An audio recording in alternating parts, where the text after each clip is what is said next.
Next discussion है हमारी binary relations. Binary relation basically क्या होते हैं कि जब भी कोई से दो नॉन एम्प्टी सेट ए और बी उनका क्रॉस प्रोडक्ट लिया जाए तो आप जानते हैं कि उनसे हमें हासिल होने वाले जो एलिमेंट्स हैं वो इन the form of ordered pair आते हैं। उस ए क्रॉस बी का अगर आप कोई सबसेट लेते हैं तो वो सबसेट क्या कहलाएगा? बाइनरी रिलेशन कहलाएगा। वो सबसेट क्या कहलाएगा?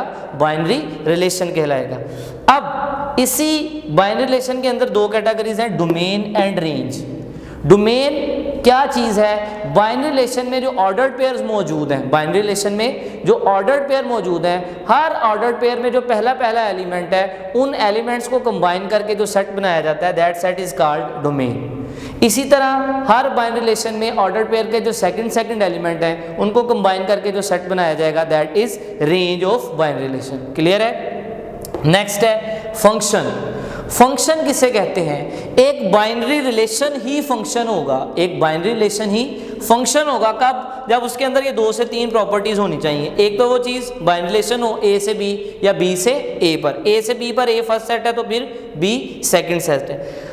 जो ऑर्डर्ड पेयर है उनके जो फर्स्ट एलिमेंट हैं वो हमेशा क्या होने चाहिए? डिफरेंट होने चाहिए। First element of each ordered pair is different, यानी इसको हम इस तरह भी कहते हैं कि जो पहले सेट के एलिमेंट हैं वो अपना यूनिक इमेज बनाए सेकंड सेट के साथ। ठीक है जी, हर एक एलिमेंट एक इमेज बनाए। और जो बाइनरी रिलेशन की डोमेन है वो किसके इक्वल आनी चाहिए? फर्स्ट सेट के इक्वल। अगर ए क्रॉस बी है तो फर्स्ट सेट क्या होगा? ए होगा। तो इस तरह के बाइनरी रिलेशन को हम क्या कह सकते हैं? फंक्शन कह सकते हैं। ठीक है जी। फिर फंक्शन के अंदर मुख्तलिफ किस्म की कैटेगरीज हैं। फंक्शन की पहचान डोमेन पर होती है और फंक्शन की जो टाइप्स हैं आगे उनकी पहचान रेंज से होती है। अगर आपने टाइप चेक करनी हो तो पहले चेक करें कि फंक्शन है या नहीं गिवन सेट या गिवन बाइनरी रिलेशन। फिर टाइप पे आना हो तो उसकी रेंज चेक की जाती है। अगर रेंज पता है ना क्या है? जो हमारा बाइनरी रिलेशन है उसके ऑर्डर पेयर के जो सेकंड एलिमेंट का सेट है वो हमारी रेंज है। ठीक है जी। अगर रेंज सेकंड सेट के इक्वल ना हो, एक आधी वैल्यू उसमें कम हो, तो उस तरह के बाइनरी रिलेशन को या फंक्शन को हम क्या कहते हैं जी? इनटू फंक्शन कहते हैं। क्लियर?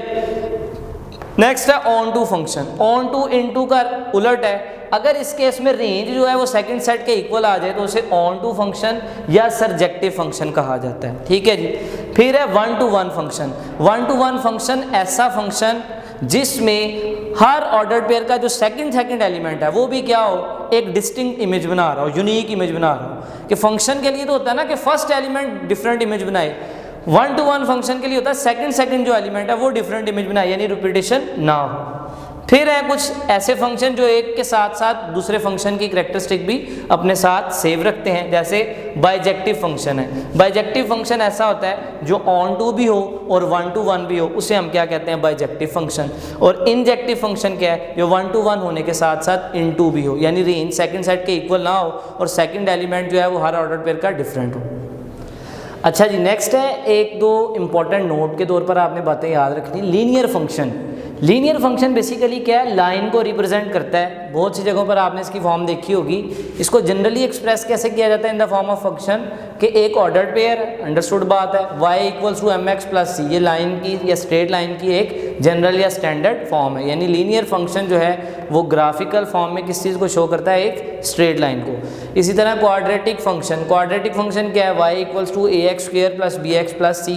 अगर क्वाड्रेटिक फंक्शन का हम ग्राफ बनाएं तो वो एक पैराबोलिक शेप बनती है। ठीक है जी। याद रखनी है, दो बातें MCQs में पूछी जाती हैं। Inverse of function. Inverse of function is also a function. Function का इन्वर्स भी क्या होगा? एक फंक्शन होगा। अगर नहीं होगा फंक्शन तो ये बाद में हम चेक कर सकते हैं कि किस तरह से वो फंक्शन कंसिडर नहीं हो सकता। ठीक है जी। अमूमन लीनियर फंक्शन के केस में जो इन्वर्स बनता है वो फंक्शन ही होगा। ठीक है जी।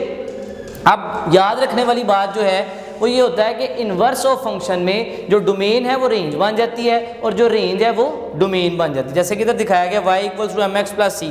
y की जो वैल्यूज थी वो रेंज में थी, x की जो वैल्यूज थी वो डोमेन में थी। अब यहाँ पे x आ गया इन प्लेस ऑफ y और y आ गया इन प्लेस ऑफ x। ये बातें आपने याद रखनी है कि इन्वर्स ऑफ फंक्शन की जब भी डिस्कशन आती है तो उसे हम क्या कहते हैं कि वैल्यूज इंटरचेंज कर जाते हैं। डोमेन रेंज बन जाती है और रेंज डोमेन बन जाती है। ये एक फंक्शन लिखा हुआ y is equal to square root x और x की जो वैल्यूज हैं वो ग्रेटर देन x। यानी x की जो वैल्यूज यहाँ पे पॉजिटिव सेंस में कंसिडर की जा रही हैं, तो ऐसे फंक्शन को हम क्या कहते हैं, स्क्वायर रूट फंक्शन। क्या कहते हैं जी, स्क्वायर रूट फंक्शन। नेक्स्ट है binary operation and unary operation. Binary operation पढ़ने से पहले या उनको स्टडी करने से पहले यूनरी ऑपरेशन।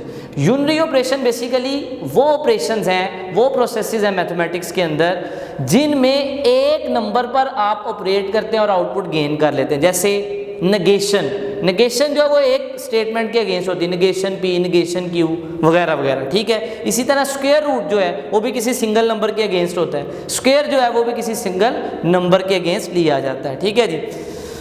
अब जो बाइनरी ऑपरेशंस होते हैं, बाइनरी ऑपरेशन में आपके पास दो मैथमेटिकल वैल्यूज होंगी, उनको आप आपस में ऑपरेट कर सकते हैं, प्लस कर सकते हैं, मल्टीप्लाई कर सकते हैं, डिवाइड या माइनस भी किया जा सकता है, ठीक है जी। अब यहाँ पर हमारी जो कोशिश होगी बाइनरी ऑपरेटर्स के लिहाज से, हम प्लस या मल्टीप्लिकेशन को डिस्कस करेंगे, और जब जनरल बाइनरी ऑपरेशन की डिस्कशन हो रही होगी तो हम इस सिंबल को इस्तेमाल किया करेंगे। ये सिंबल स्टार कहलाती है, ठीक है जी। इस सिंबल में जनरल है, या तो प्रोसेस मल्टीप्लिकेशन का हो सकता है या एडिशन का हो सकता है, जनरल प्रोसीजर को शो कर रहा है, ठीक है जी। उसके बाद नेक्स्ट चीज़ है रेजिड्यू क्लासेस मॉड्यूलू, ठीक है जी, या रेजिड्यू मॉड्यूल क्लासेस। जब भी हमारे पास कोई एक गिवन नंबर है, फर्ज कर लें 4 है ना, इसके हमने रेजिड्यू बनाने, रेजिड्यू मींस रिमेनिंग। अब जब भी 4 के लिहाज से आप बात करते हैं, 4 के लिहाज से जब भी आप डिवाइड करेंगे किसी वैल्यू को, या 4 के साथ किसी भी वैल्यू को डिवाइड करेंगे, तो रिमेनिंग वैल्यूज़ क्या आ सकती हैं, रिमेनिंग वैल्यूज़ आपके पास या तो 0 आएगा रिमाइंडर में, या 1 आ सकता है, या 2 आ सकता है, या 3 आ सकता है।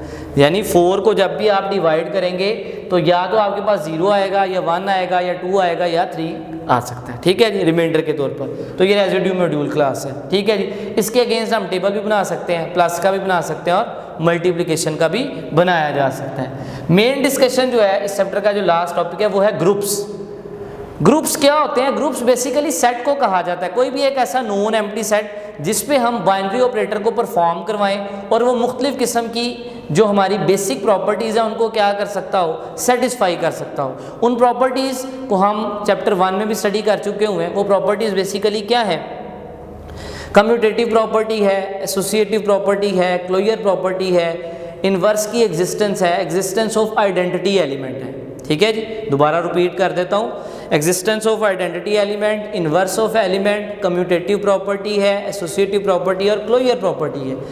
इनको पढ़ने से पहले हम देखते हैं ग्रुपवाइड। ग्रुपवाइड किसे कहते हैं, उस सेट को ग्रुपवाइड कहा जाता है जिस पर आपने बाइनरी ऑपरेशन को क्या करवाना होता है, डिफाइन करवाना होता है, ऑपरेट करवाना होता है, ठीक है जी। उस सेट को हम क्या कहते हैं, ग्रुपवाइड। सेमी ग्रुप क्या है, ऐसा ग्रुपवाइड, ऐसा सेट जो इन दो प्रॉपर्टीज को होल्ड करवा रहा हो under the given operation, under the given binary operation. कि पहली कौन सी प्रॉपर्टी हो, क्लोजर प्रॉपर्टी होल्ड कर रही हो। क्लोजर प्रॉपर्टी आप समझते हैं अच्छी तरह कि एक सेट के नंबर को उसी सेट के दूसरे नंबर के साथ ऑपरेट किया जाए या इटसेल्फ ऑपरेट किया जाए तो आंसर उस सेट के अंदर ही आए तो हम कहते हैं क्लोजर प्रॉपर्टी होल्ड कर रही है। एसोसिएटिव प्रॉपर्टी फर्स्ट को सेकंड के साथ, सेकंड को थर्ड के साथ, या लास्ट सेकंड और थर्ड ऑपरेट करके फर्स्ट के साथ ऑपरेट करें तो आंसर पे फर्क नहीं पड़ना चाहिए। ऐसी चीज़ क्या कहलाती है, सेमी ग्रुप, ठीक है जी। मोनोइड क्या है, अगर इन दोनों प्रॉपर्टीज़ के साथ साथ सेट में एग्जिस्टेंस ऑफ आइडेंटिटी एलिमेंट भी हो, यानी आइडेंटिटी एलिमेंट भी मौजूद हो, तो उस गिवन सेट को या उस ग्रुपवाइड को हम क्या कहते हैं, मोनोइड कहते हैं। अब ग्रुप की डेफिनेशन यहाँ पे मैंने लिखी हुई है कि एक मोनोइड यानी ऐसा सेट जिसमें क्लोजर प्रॉपर्टी भी है, एसोसिएटिव भी है और आइडेंटिटी एलिमेंट भी मौजूद है। अगर इन तीन प्रॉपर्टीज़ के साथ साथ हर एलिमेंट का उसमें इन्वर्स भी मौजूद होगा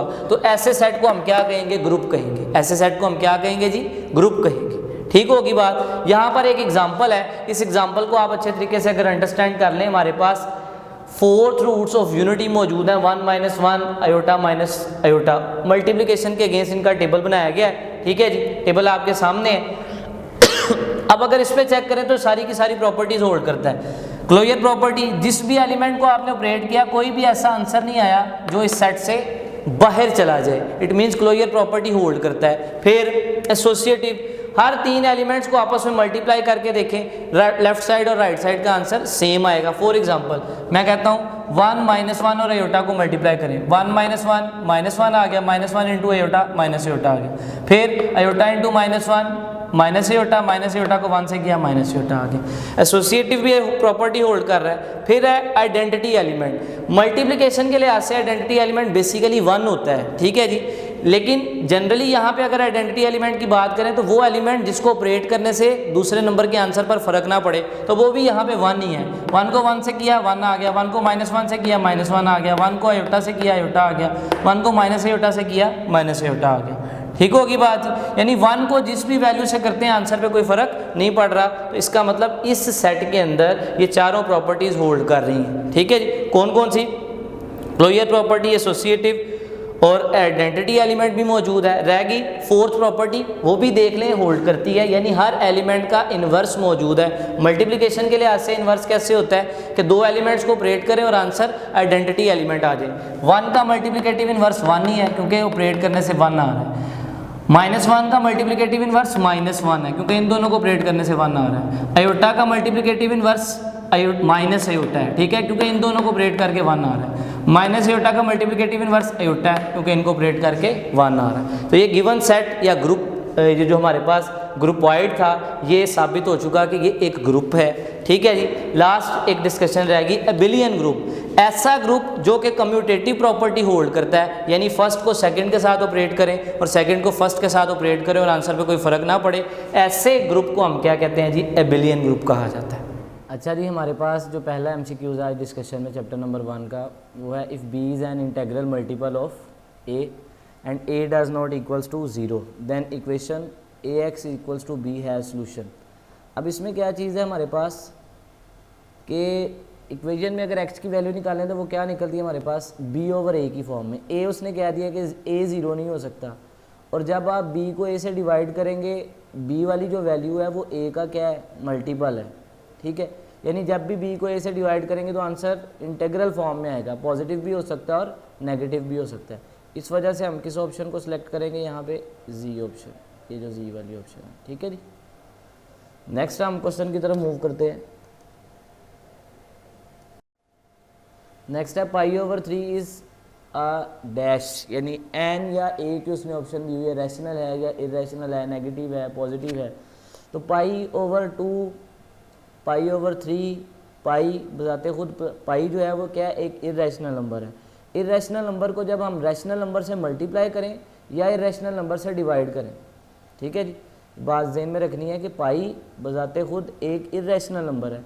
इरेशनल नंबर को रैशनल से मल्टीप्लाई करें या रैशनल से डिवाइड करें तो आंसर इरेशनल ही रहता है। दैट्स वाई इसकी किस ऑप्शन को हम सेलेक्ट करेंगे? डी ऑप्शन को।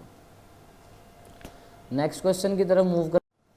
अच्छा जी, अब हमारे पास जो थर्ड MCQs है, which binary operation is not defined. Not defined का मतलब होता है जिसपे क्लोजर प्रॉपर्टी होल्ड ना कर रही हो। नॉट डिफाइंड का मतलब क्या है हमारे पास?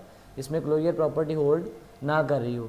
अगर हम मल्टीप्लिकेशन और डिवीजन की बात करते हैं तो दोनों के लिए से क्लोजर प्रॉपर्टी होल्ड करती है। 1 को 1 से मल्टीप्लाई करें 1 आता है, 1 को -1 से मल्टीप्लाई करें -1 आता है, -1 को 1 से मल्टीप्लाई करें -1 को -1 से मल्टीप्लाई करें +1। डिवाइड करने से भी यही आंसर आएंगे। अगर प्लस करके देखें, 1 को 1 में प्लस करें तो 2 आता है, 2 इस सेट का मेंबर नहीं है। तो एडिशन यहाँ पे एक ऐसा प्रोसेस है जिसमें आपकी ये प्रॉपर्टी अनडिफाइंड हो जाती है, डिफाइन नहीं होती। इस वजह से हम इस ऑप्शन को यहाँ पे क्या कर लेंगे? चूज़ कर लेंगे। क्लियर होगी बात? नेक्स्ट है जी हमारे पास fourth MCQs, which number is not an irrational number. ठीक है जी, पाई आपको लेक्चर के दौरान भी स्टार्टिंग में मैंने बताया कि पाई जो है बेसिकली एक इरेशनल नंबर है। ये जितनी वैल्यूज़ यहाँ पे लिखी हुई हैं, स्क्वायर रूट 28/4, 4 बजाते खुद एक रैशनल नंबर है, लेकिन जब ये ऊपर वाली वैल्यू को हम देखते हैं तो वो इरेशनल नंबर है। इरेशनल नंबर और रैशनल डिवाइड होंगे तो आपके पास क्या आएगा? एक इरेशनल नंबर। ये भी एक इरेशनल नंबर है। यहाँ पे जो क्लोजेस्ट ऑप्शन बचती है वो 22/7 है।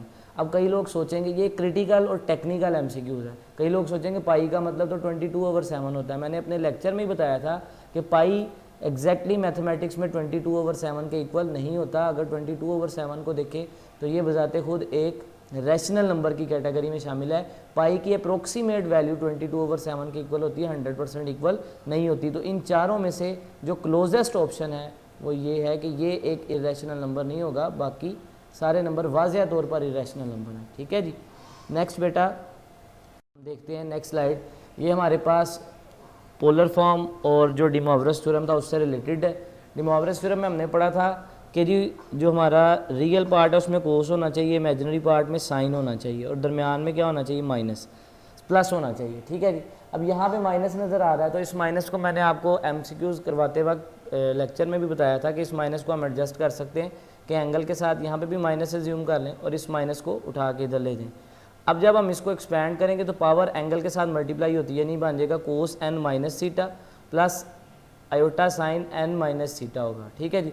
तो जब इस तरह से आप इसको ट्रीट करेंगे, कोस के एंगल का नेगेटिव प्लस में चेंज हो जाता है और साइन के एंगल का नेगेटिव जो है वो पहले आ जाता है, यानी इस वाली ऑप्शन को हम इसमें सेलेक्ट कर सकते हैं, बी वाली ऑप्शन को। ठीक है जी।